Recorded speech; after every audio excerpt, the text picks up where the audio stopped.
You know, last night, one of the buzziest ads was from Bud Light, and that is where one unsuspecting football fan, this was great, got taken for the ride of his life. Take a look at this. Joe. Good evening. Hello, Lily. Hey, Don. How are you? Hey, how's it going? Nice to see you. She's feeling a little under the weather. Hey. Twins? Yes. This is a bizarre night. My mind is blown. They're on their way down. Prepare to be crushed in tiny tennis. Just give me 5 push-ups, 2. I knew it! It's not a bad shot for my little princess.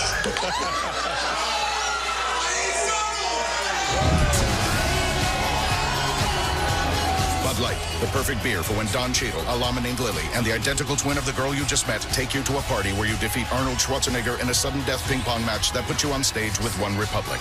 Bud Light. One Republic, a llama, and Don Cheadle, obviously along, you know, with anything else that was happening on this night of mystery. So the guy at the center of that ad, Ian Rappaport, is joining us now here. Ian, you got the smile, dude. What happened on this? Yeah, it's amazing. Explain how this whole thing happened. It's just so wild, you know. I'm just a regular 27-year-old dude living in Manhattan and, you know, trying to pay rent any way that I can. So, you know, another source of way to make money for me is I do some focus groups where I can fit a demographic profile. And they happen to be looking for somebody I match a fit. And went through a series of focus groups where they could understand my personality and the kind of guy I was. And it seemed that I fit the bill. So after the second round, they said if they liked me, they would bring me back for the third focus group, which would be the super group.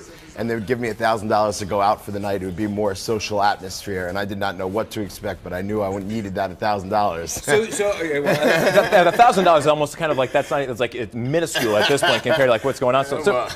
So you show up at this bar, a beautiful woman comes up and gives you a Bud Light, and you literally have no idea what's going to happen. I had no idea. In fact, I walked over to the bar. I was at a hotel. And you ordered a Coors. Yeah. Yeah, I was at another place prior to that with one of the women who had interviewed me in one of the prior focus groups, and she walked me over to the bar. We happened to sit and be talking for a while. She had to go outside and take a phone call. Enter Kelly, the woman who, you know, who's now sitting across from me, this beautiful girl. And that's kind of how this whole thing got started. So I really had no clue what was going on. This was really meticulously thought out by Bud Light, and they really went in there and knew what they were doing to set this all up for me, because I thought I was just doing a focus group. You ever see Michael Douglas' The Game? That's right. That's exactly what I thought. Freak me out. I gotta say that's got to be the inspiration. I mean, it's like, as long as you didn't see a clown with eyes that were following you around the room. But at any point, like as you're like, I mean, you're shooting this, and clearly you know. I mean, when you get in the back of a stretch Hummer, I mean, I don't know what your Saturday nights are like. They usually don't end like that for me, but. Yeah, I know. I know something is up. I don't know what is going on. The last thing I'm thinking is a commercial is being shot. But I know that they took me because of the way that I acted in the 2 prior focus groups. You know, genuine myself, and that's how I had to be that night. And you know, I just knew that.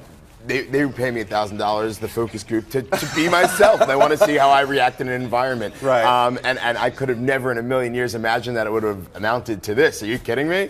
I mean, it was. So you get in the elevator. Don Cheadle's there with a llama. And, I mean, and instantly it just starts. It's amazing, and I'm a huge animal fan. I love all animals. So I love the fact that you're like, hey, Don Cheadle, that's great, but the llama. Oh my was awesome. Well, Don Cheadle is the man. But I didn't notice it was him. I mean, the llama walked in and kind of separated me and Don Cheadle, if you watch the ad again.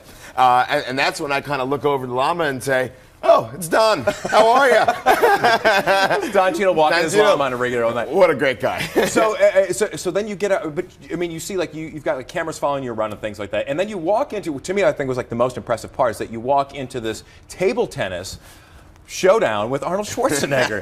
When did you recognize that it was him? Oh, I knew immediately. I think I walked in, I think I might have said Arnold in an Arnold voice. And just you know, I wasn't really thinking throughout this whole thing. I was just talking and doing. So I didn't, if I was thinking about this, it just would have all been too weird for me, right? I wouldn't have been able to really hold myself together. How do I handle this?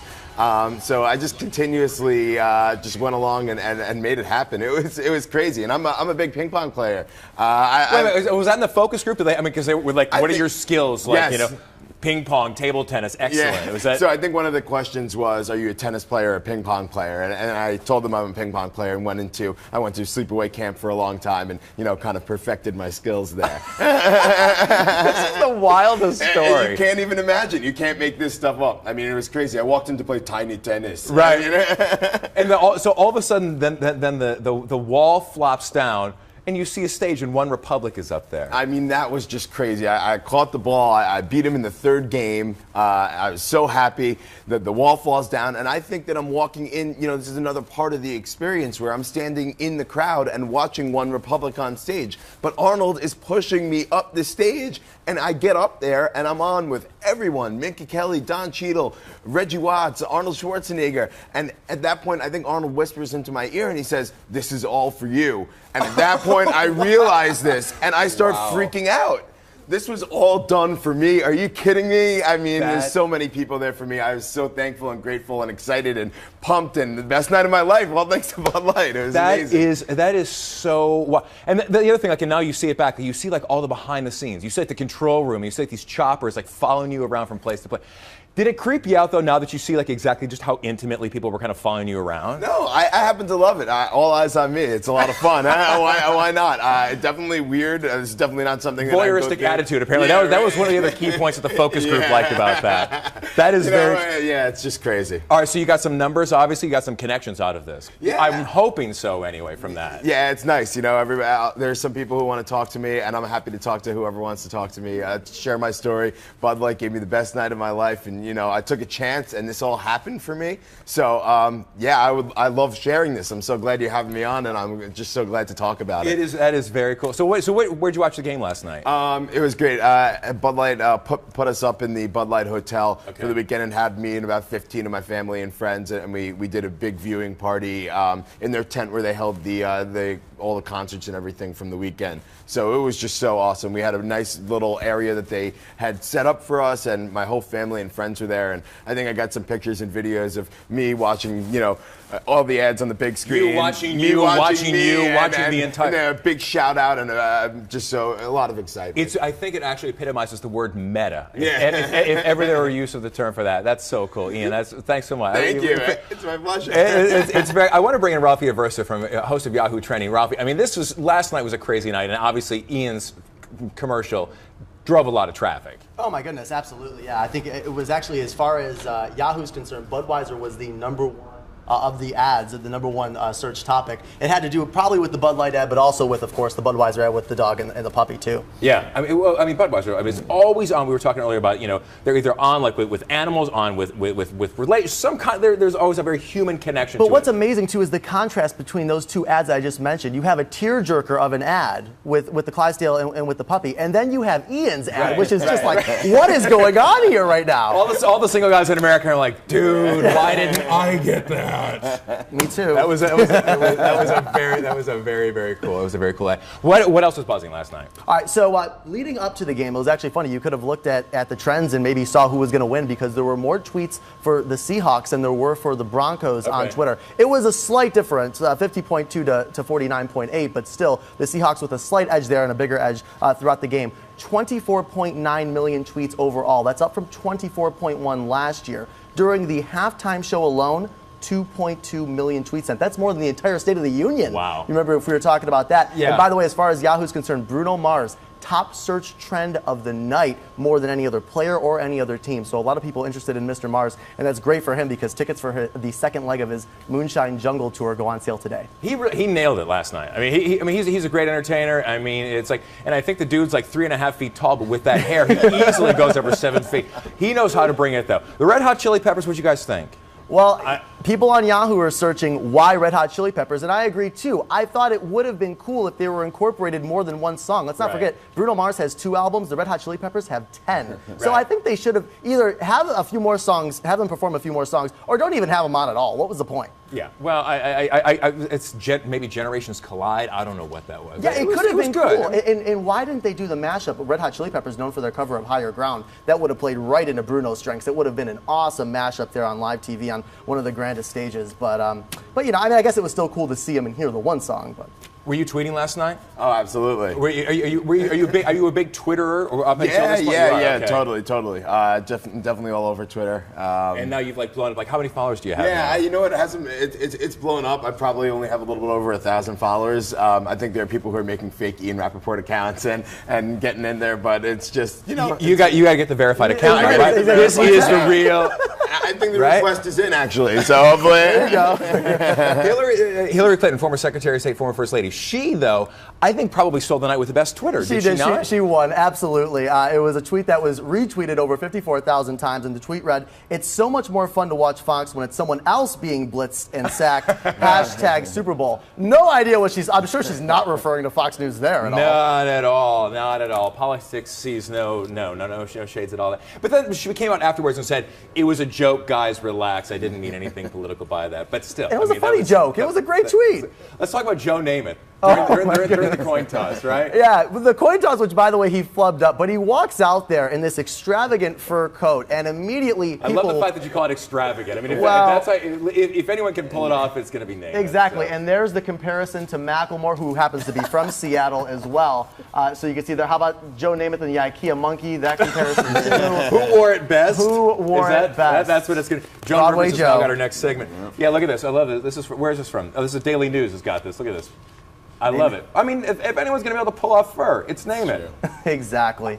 So then we had the photo, too, of, I believe we have it of Joe Namath standing side by side with Phil Simms, and everybody were calling them Macklemore and Ryan Lewis, which I got a real kick out of, too. For the senior set. There you go. I love that is great. So, Poppin' tags. Yeah, exactly. What were the other big trends? Because you guys also had loops as well going on. Yes, all right, so this was created by Yahoo Sports, because during these sports games, there's always these moments where you want to kind of put your own twist on them and recreate them in a sense, and what better place to do that than the Super Bowl? So a lot of people creating loops through Yahoo Sports. We have one from Daniel K. This is Peyton Manning on the phone. I believe he was going to phone up to somebody upstairs, but they said instead, "Mom, can you come get me?" I love it. Tom Brady, what should I do? That might be another one. Yeah, Papa John's. He still won anyways last night, exactly. Second loop comes from Kevin. This is the Gatorade splash right here. We'll show that. And by the way, what's Russell Wilson doing getting involved with this? Leave it up to the lineman, buddy. Come on, you've done enough. Right, yeah. Please. Well, I mean, you're on top. You gotta, I don't know. And our third one is Manning face. We love Manning face. This one comes from Jeff. We'll show this one. There you go. Oh, well, that's going to happen sometimes. Omaha. Not a whole lot of Omahas last night. Maybe needed a few more. A lot of steaks being sold. One of the funny tweets that was going on last night was J.C. Penney. I don't know if you guys were following this at all, but okay. So I mean, I didn't have anything to drink or too much anyway. But so J.C. Penney had all these crazy tweets, right? Right. And at first you think that they're tweeting under the influence. Matter of fact, they had other brands buying into this. Kia was telling them to get a designated driver. Coors Light was saying to tweet responsibly. People were tweeting Macy's, asking if they hacked into JCPenney's account. Macy's denied any wrongdoing. Turns out it was hashtag tweeting with mittens. They even dished out a few pair of free mittens as well. That's very cool. It was very cool for Team USA. Of course, that was the big push. The Olympics coming up. It's great because it's finally it's companies that are selling us mom jeans and Corning wear that can actually show that they have a little bit of personality and some fun, right?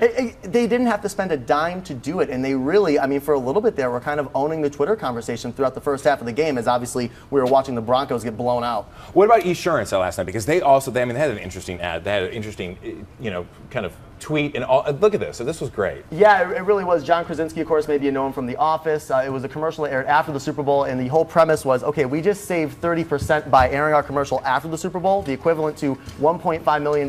So here it is, and use the hashtag #EsuranceSave30, and you could win that $1.5 million. They're going to give it away Wednesday night on Kimmel. So. Yeah. If you win it, dude, I mean, honestly, right? And that's what's going to happen. That's just not fair, He is going to come in. But you might as well try because you're on a roll. Yeah, I mean, at this point. Exactly. Oh, man, fun night, guys. We really appreciate it. Ralph Versa, thank you so much from Yahoo Training. Appreciate that. Ian Rappaport, I think we're going to be seeing a lot more of you live. That's awesome. But hey, yeah, the best night of your life. Hopefully we'll give you a best morning after. All right, guys. Totally. Thank you. Appreciate that. This has been an ABC News Digital Special Report. I'm Dan Kleffler in New York after the Super Bowl.